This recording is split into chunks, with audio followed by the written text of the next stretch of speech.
We are now live. Welcome to another episode of the No Sitting on the Sideline Dad podcast, my video version of it.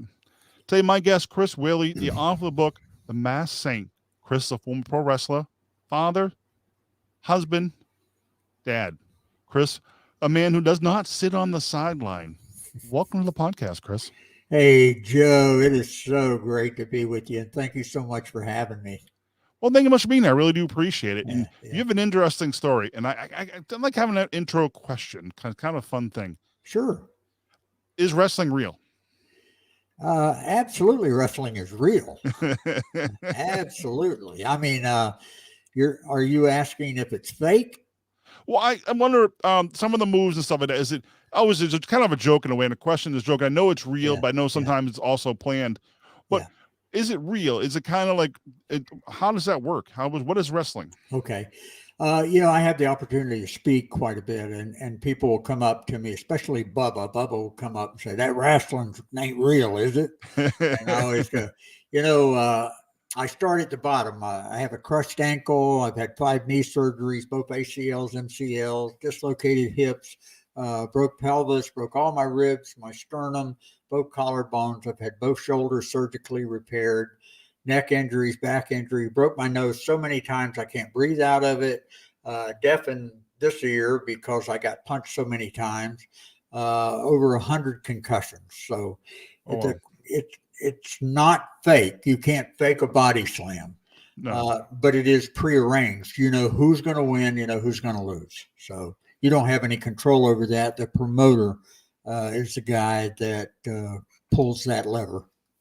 Well, it's interesting, too. The time you did it from 1978 to 1988, how did you get involved in something like that? Well, while I was growing up, I was a sickly kid. I was in and out of the hospitals constantly, mostly with pneumonia. 4th grade, I had polio, viral encephalitis at the same time, had to learn how to walk all over again. And at that time, I spent like 3 months in the hospital at one time. And you get your days and your nights mixed up. And late at night, about the only thing I could find on TV was professional wrestling. And so I just loved it as a kid. I loved watching it. And then when I could get my dad to take me to live wrestling matches, it was just a hoot. So I grew up loving it. I always watched it. And once they finally got a hold of what was making me sick all the time, my immune system was not working. Had a great doctor and a wonderful God and a great doctor, and they got that worked out. And my doctor's the guy that got me going to the gym, working out. And I just loved doing it. And so I was in really good shape. My wife and I had just graduated from college. And she was a high school math teacher, and she was grading papers. And I was reading the paper. It was a Tampa Tribune that said "Wanted Professional Wrestlers." And I picked it up. I took it over to her. I said, "Look at this." And she was grading papers, and she looked at it, and she just kind of rolled her eyes and went back to grading the papers. And so I packed a bag, and I drove over to Tampa, and I walked in. And there was a guy I watched as a child growing up, the great Malenko. He trained a lot of wrestlers. And so I was hooked from the moment I walked into the gym, and I just never got it out of my system. What was it like for you, though? Like, what is like the experience being in the ring with people much larger than you sometimes, or much more athletic than you? Much larger than me most of the time. I worked against the Undertaker. He's 6'8", 315 pounds. I'm 5'10". At that time, I was 225. So it was, it was always great to work against someone who is bigger than you because they're easier to take off their feet, believe it or not. So their size didn't bother me. So when a lot of professional football players started getting into professional wrestling back in the 80s, and I had to wrestle a nose tackle for the San Diego Chargers one time, and that was the most frightened I think I ever was in a match was with that guy. His name was Dewey Forte, and he threw me around like a rag doll, and I always had a fear of breaking my neck, and that he didn't know what he was doing, and I came real close to death a couple of times that night. But overall, it was no problem. Working with big guys was just part of the business. Well, protecting yourself too. I was kind of curious. The ins because I don't.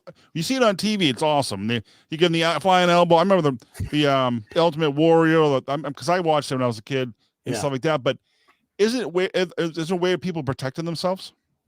Well, I had a great trainer. The great Malenko trained me. He was the dad of Dean Malenko. Dean Malenko was in WWE. He's now running AEW, and he taught me not only how to wrestle, but he taught me how to protect myself. He taught me a lot of things that I used in my 10 years in professional wrestling. But some guys are just rough. You mentioned the Ultimate Warrior. That was one of the roughest matches I ever had, was with the Ultimate Warrior.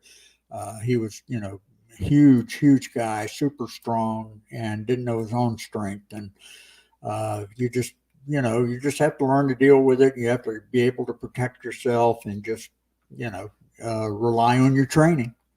Well, it's interesting too that you wrote the book, The Masked Saint. Mm-hmm. How did that book come about?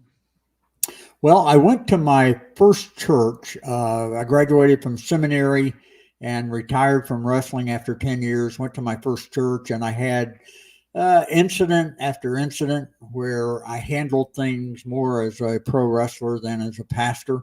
Mm-hmm. And one of those was a young lady whose husband was abusing her. And so I went to his house and called him out to see how he would do against somebody who was able to hit back. Bullies always pick on people they know they can defeat.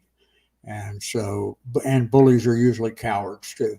So I just had incident after incident happened. And I told, I was talking to my wife. I said, this would make a great book. And she said, well, write it. And I just kind of messed around for a while. And then finally one Saturday, I just sat down and started writing.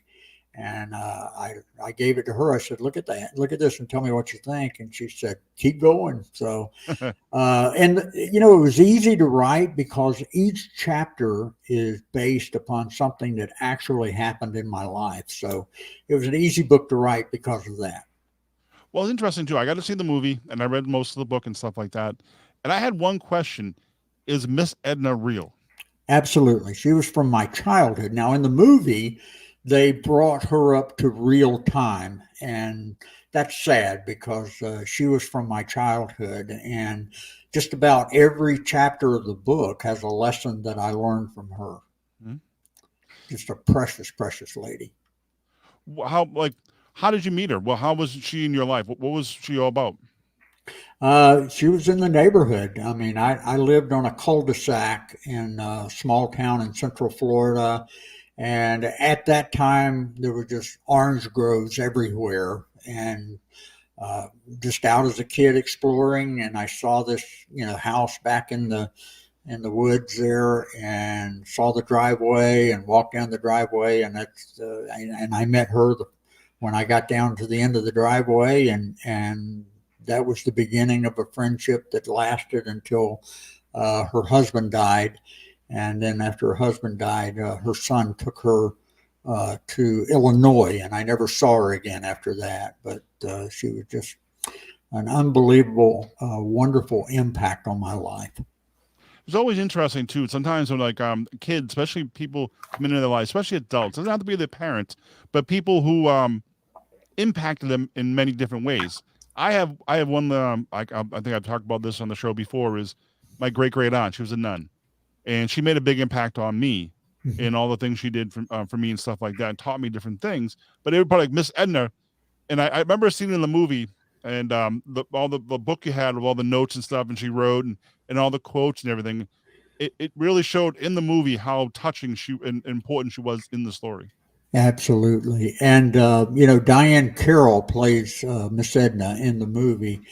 And she was just a beautiful, beautiful lady. And matter of fact, that was the last movie she made. Mm-hmm. I think she passed away last year. But she did a great job of portraying Miss Edna. Really did. Well, in The Masked Saint, what are some of the lessons and maybe some of the stories in there that are actually real? I think the big lesson from the Masked Saint is this, that God is the God of a second chance. Have you messed up in life? I know I have so Mhm. many times, and God gave me a second chance in things, and third chance and fourth chance. God continues to give us more and more chances. If you don't mind me telling you, Joe, there's a great passage of scripture in the Bible from Jeremiah 18:1-6 that talks about Jeremiah the prophet going to the potter's house, Mhm. and he goes to the potter house and he's working with a piece of clay on a wheel. And when he got through with the piece of clay, it had a lot of flaws in it. And so he simply squished the clay back together again, put it back on the wheel, and made that same piece of clay into a new vessel. And then God said, "Cannot I do with you as the potter has done with the clay, or as the clay is in the hand of the potter, so are you in my hand?" Mhm. And so that's exactly what happened. When I got through with my life, I had just made so many mistakes, and God picked me up and put me back on the wheel and made me into a new vessel. And that's a great encouragement to people out there who may be saying to themselves, "Well, I've done this or I haven't done that or whatever, and there's nothing I can do with my life." That Nothing could be further from the truth. Uh, God gives us more and more chances, and Well, that's a how great. how is important for being encouraging to people in life? You know, especially in this day and age, Joe, when just there just seems to be so much gloom and doom, especially with Mhm. the pandemic, and depending upon what state you're in, and having to wear the mask and the vaccine. And I know my wife and I have both had COVID, and I know Mhm. how bad it is. But there's just so much gloom and doom, especially with politics and everything. And people need encouragement, and it's up to us to be encouraging to one another and to do everything we can to lift people up. And so that's what I try to do. Well, who was the biggest encourager in your life? Uh, the biggest encourager when I was growing up, of course, was Miss Edna. But Mhm. since I was 16 years old, the biggest encouragement in my life is my wife. Mhm. We started dating when we were 16. We got married when we were 20, and we've been married over 46 years. And she is my biggest cheerleader. And I have two wonderful daughters, and they are also great encouragers to me. Well, it's important. Everybody needs that person to push them a little bit, encourage them to do things. But sometimes life can get pretty hard. Absolutely. Well, what you mentioned before, and I thought it was interesting, and I wanted to touch about that is bullying, Mhm. bullying, and the bulliers and stuff like that. Especially in the movie, there's a guy in the movie that's kind of a bully. Right. Um, and what's important to you about bullies or bullying? Um, what's important is we need to do everything we can to stop it. Hmm. And that's why it's so important to talk with your kids every day. Talk to them. I mean, I remember when my girls would come home from school, my wife and I asked them what went on at school today, and we got very specific. If they'd say something, I said, "Well, tell me about that. What about that?" So the number one killer in all relationships is the lack of communication. So Hmm. there's a lot of kids that are being bullied that just don't say anything about it. So you got to talk with your kids. You got to find out, and if they are being bullied, parents are going to have to get involved and do everything they can to make sure they stop it, and to make sure that they prepare their children for it too. So growing up and being a sickly kid, though, you must have been bullied a little bit. Absolutely, I was bullied quite a bit while I was growing up, and there's even some stuff in the book about that. But I got a little creative, though. When I was growing up, the bully that was bullying me, I found a guy who was bigger than him that I had a good relationship with him, and I paid him to bully the bully. So that was kind of neat, and it worked too. And as a matter of fact, it was almost like paying him to be my bodyguard. But But then, once they found out what was wrong with me, why my immune system wasn't working, and I started working out, then I was able to take care of myself. Well, did that influence you to be, maybe influence a little bit into wrestling? Well, I didn't need much encouragement for the wrestling because growing up as a kid and watching it and all, but it certainly has played a big part of my life for 10 years then. But since that time also, I never got it out of my system, and I've always kept in touch with my wrestling buddies, and I still do wrestling events. We were at the Cauliflower Alley Club back in September, which is in Vegas. It's the Cauliflower Alley reunion. In the old days, professional wrestlers used to get cauliflower ears, so that's why they call it the Cauliflower Alley. And got to see, some of my old buddies, and they honored people. They honored Van Dam, Rob Van Dam, Medusa, and Rey Mysterio, and I got to see J.J. Dillon and Thunderbolt Patterson, who I watched as a child. I got to see so many others, and so it's great. I never get it out of my system. I continue to have the opportunity to go and be a part of old wrestling events. So. They still want old wrestlers' autographs and pictures and stuff like that. So I still love it. Well, it was interesting too in the movie. You had Rodney Piper in the film, and that was pretty cool.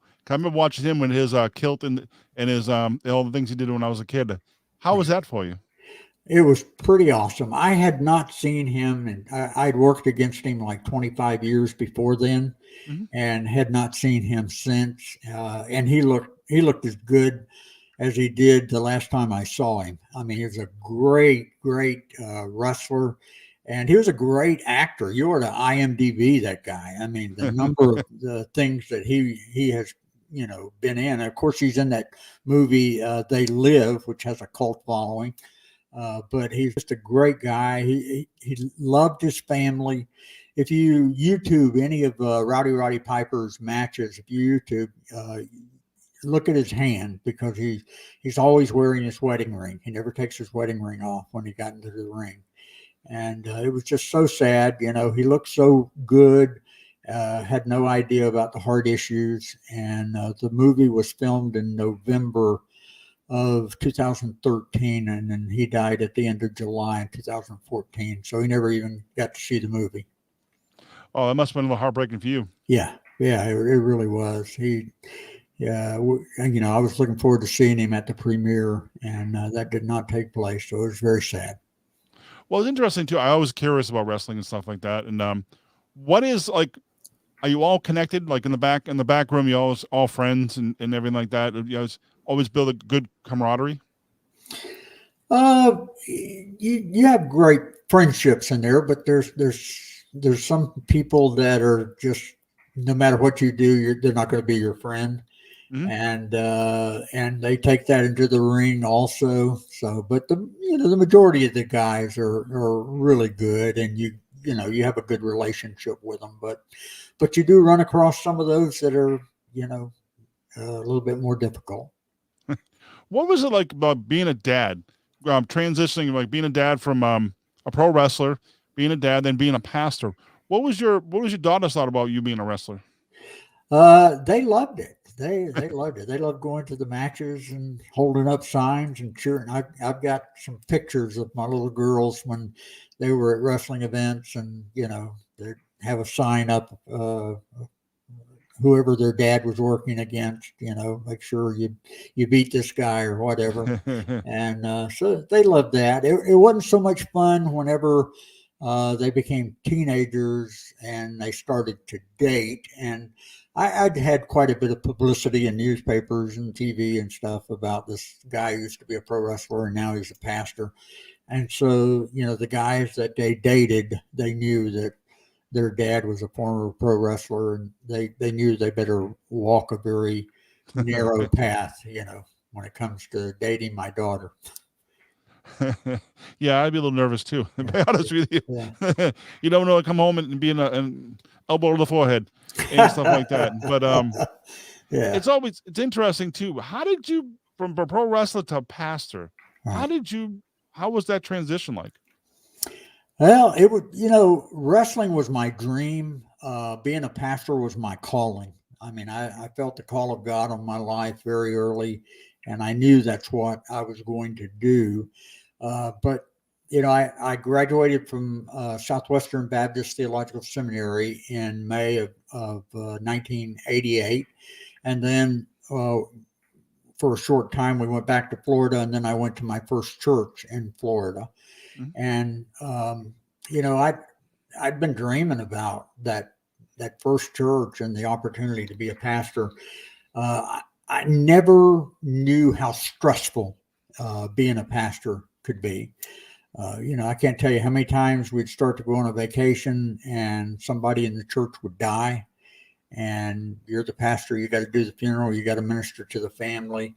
I've been on vacation, have to leave vacation and come back for tragedies and things like that.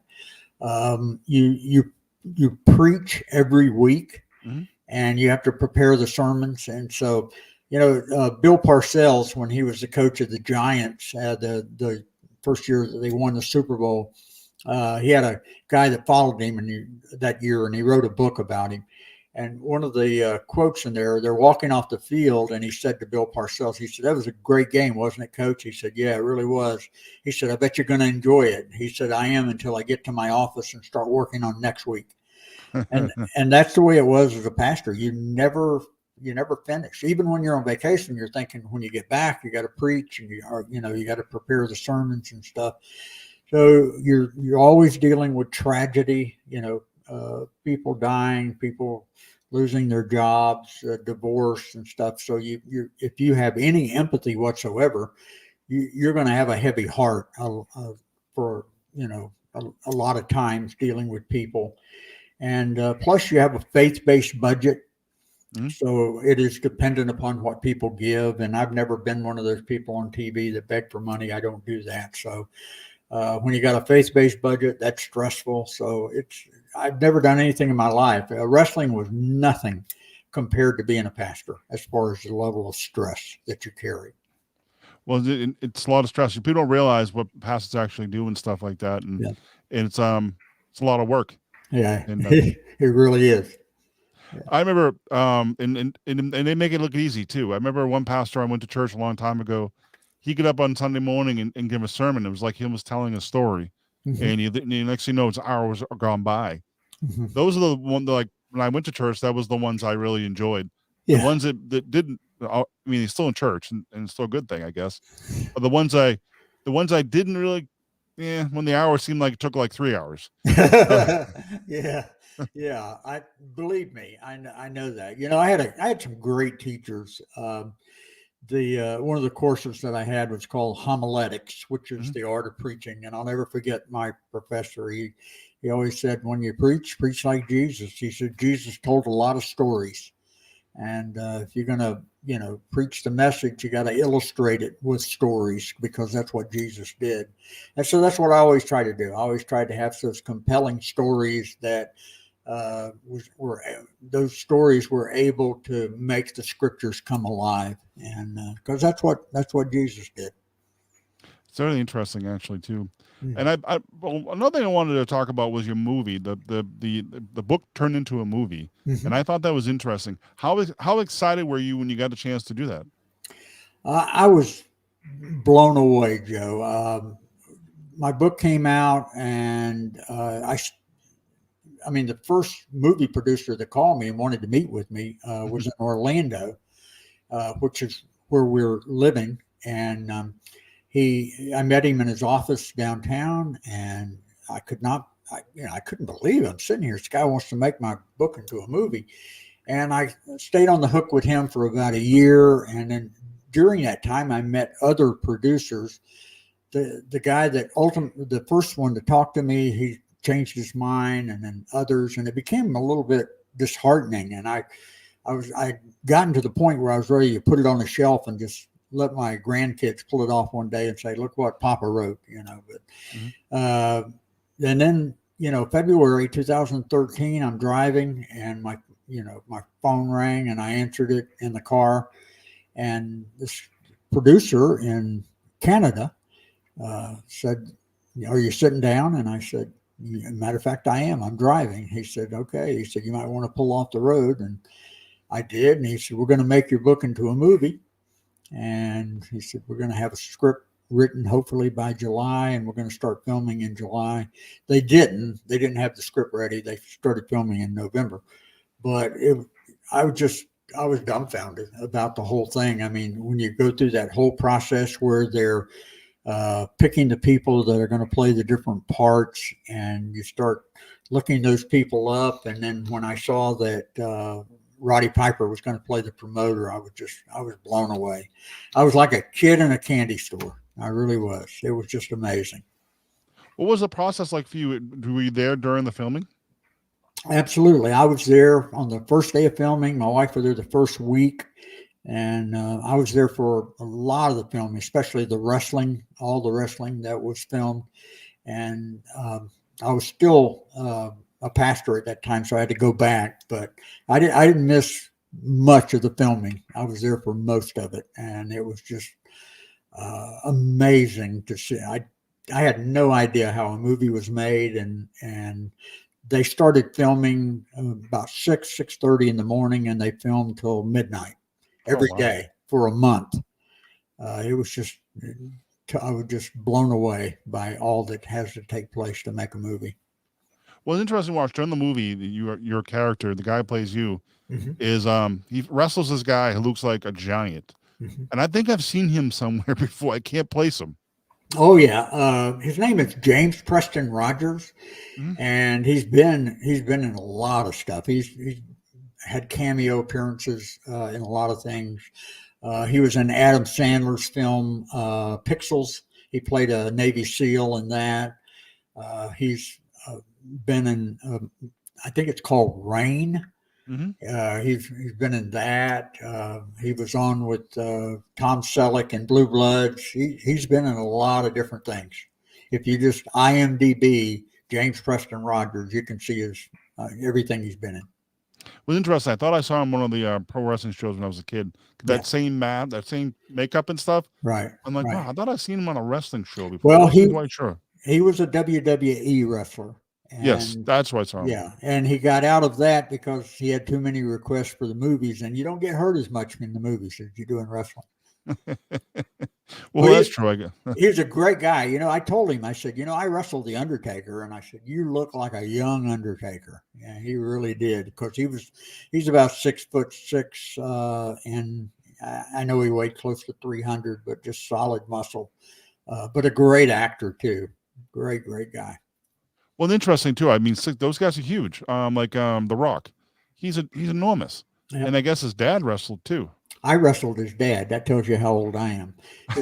Yeah, Well, his dad was Rocky Johnson, mhm. and Rocky was married to a Samoan, and so all the Samoan wrestlers are kin to The Rock. Those are his uncles, and the Samoans were bad news bears, man. They are bad cats. But Rocky Johnson was a great wrestler, and The Rock, it's kind of funny. I saw him. The last time I wrestled was for a benefit. I think it was like in 1993, and I was doing a benefit for a lady who had cancer in my church. And so I'd gone over to Tampa just to work, because it'd been 5 years since I'd been in the ring. And so we went over to Tampa, and I'm in the dressing room, and in walks Rocky Johnson and Dwayne, The Mhm. Rock, his son. And he had just graduated, I think, from University of Miami. And I have a video of this, talking to him. And I said, "You going to play football?" And he said, No, I'm going to wrestle like my dad. And I was like, "Man, you don't want to do that. You want to play football and make lots of money, don't you?" "No, I'm going to wrestle like my dad." And then the next year he went to the WWE, and I think he made $6 million his first year. So it's a good thing he didn't listen to the counsel of the saint. That's pretty cool. Yeah, that's a pretty funny story, and that's pretty interesting that the different people you meet on the way in life and stuff like that. That's pretty cool. Yeah. He's now the number one box office draw in America, or in the world, I think. Every Yeah. one of his movies are hits. Well, it's always interesting too. How did you're a pastor in your church? How did, when they found out you were a wrestler, what was the reaction like? Um, well, there were some people that always talk to me from a distance, Mm-hmm. but you get different responses. Most of the people they think it's cool and there's no problem, but you're always going to find somebody that no matter what you did, they didn't like what you did. So you just have to, let that roll off your back and just thank God for the people that think it was pretty cool for you to do it. Well, it was a lifelong dream to do that and stuff like that. So you had a chance, an opportunity to wrestle that helped you become who you are, become a pastor, and a lot of people don't live their dreams. Yeah, that's exactly right. And it's an amazing world that we live in because we are blessed to live in the greatest nation in the world here in America. And, there's all kinds of success stories of people who had hard lives growing up that go on to do great and wonderful things. And that's the country that we live in. No matter what you think about it, you have an opportunity to do something with your life. And if you have a dream, you've got the opportunity to fulfill those dreams. Usually, one of the biggest barriers to fulfilling those dreams is the people themselves. They just don't want to do it, or they don't believe they can do it, or they give up. Well, it was interesting too. I was reading some stuff and I'm preparing for you, and it says, and you said, there's a quote from you saying, "Too often, I think we stand on the sidelines and we watch things take place and we don't do anything about it." Right. One of the things that Miss Edna said to me when I was a kid, she used this quote, I don't know how many times, and it's attributed to Edmund Burke. The only thing necessary for the triumph of evil is for good men to do nothing. And I took that to heart because I didn't want to be on the sideline when people were hurting. I didn't want to be on the sideline where people were being abused. I didn't want to be on the sidelines when people were giving up. And so you got to get in the game and give it your best shot. Kind of like no sitting on the sideline. That's Yeah, a I getting threw that involved. in there just for you. I appreciate that, Chris. I really do. Yeah, yeah. Well, wrapping up, final thoughts. Anything you want to leave with the audience about the movie, about being a dad, or anything you like? Okay. One of the greatest blessings that God ever gave me was the opportunity to be the dad to two wonderful girls. I have two daughters. My oldest daughter is married to her college sweetheart. They've been married for 18 years. They have four children. My youngest daughter is been married for about 11 years, and they have two kids. And those girls are the apple of my eyes. They are, just wonderful, godly young women. They married well. They found some great godly young men to marry. And I'm just thankful that when they were growing up, that their mom and I were able to instill in them some things that would help them to prepare to leave the nest. And that's what a parent is supposed to do. We're supposed to prepare our children to leave the nest. We don't want them to stay there. We want them to leave the nest. And that takes a lot of work, and it takes a lot of love, a lot of failures, a lot of getting back up, but it's just not giving up and keep going on. And if God has allowed you to be a dad, you need to be there, support your kids. I mean, if it starts, in preschool, if they're there just to hold a letter up, you need to be on the front seat with a camera to take the picture, and you need to support them. You never punish a child for mistakes. Everybody makes mistakes. I make my share of them. Mm-hmm. And so you never punish a child for mistakes, and you don't want to solve all your kids' problems for them. You need to teach them to be a problem solver, because there are going to be times when you're not going to be there. And so they need to learn to, solve their problems. And as a parent, you've got to set boundaries for your kids too. These are the boundaries, and you can't go over this, and you need to let them know that there are consequences to your actions, and you will always have consequences to the things that you do. My girls started dating when they were 16. I was their first date. Oh, wow. I told them, I said, I'm going to be your first date. So I said, what do you want to do? They wanted to go out to eat at a favorite restaurant, and the first one wanted to go to a movie. And so I did that with them, and I had this necklace that I gave them with a picture of their mom and dad in it. And I said, this is your purity necklace.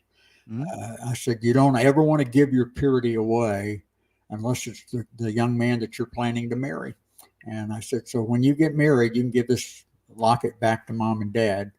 And when we finished the date, walked up to the door, I kissed her on the cheek, and I said, anything other than this is not acceptable on a date. So we taught them about that. And I just am so blessed that they turned out so well. Well, that's all we can do. That's all parents can do is do the best they can and hope everything works out. And it sounds like your two daughters worked out very well. Right. Well, Chris, where they can connect with you, where they can find more about the book? The book is on Amazon. It's really easy just to go on Amazon and you can get it. Matter of fact, you can get it cheaper from Amazon than you could if you got it from me. You can get it on my website, which is www.themasksaint.com. If you want an autograph book, you can go through the website and do that. I also wrote a Christmas book. I have a Christmas book that's being considered for a Hallmark movie, because my wife and I would get in touch with I get in touch with my feminine side because I love those Hallmark movies. But it's a Christmas book called Harold's Heavenly Christmas. And that's also available on Amazon. The movie, you can get that on Amazon, or you can, if you have the Tubi app, T as in Tom, U, B as in boy, I, Tubi. It's a free app. You can watch The Masked Saint on Tubi. It's free. And a lot of people just do that instead of getting a DVD of the movie. And so I hope you enjoy it. Well, thank you, Chris. Thank you much for being on the show. Then I really do appreciate spending time, and really had a really great conversation. Thank you. Joe, thank you. And I just appreciate your podcast about keeping dads off of the sidelines and getting in the game. And I appreciate you and all that you do. And thank you so much. It's an honor to be on your show. Thank you. Well, this is the end of the episode. I really do appreciate you. Thank you for watching. And until next time, take care, guys. See ya.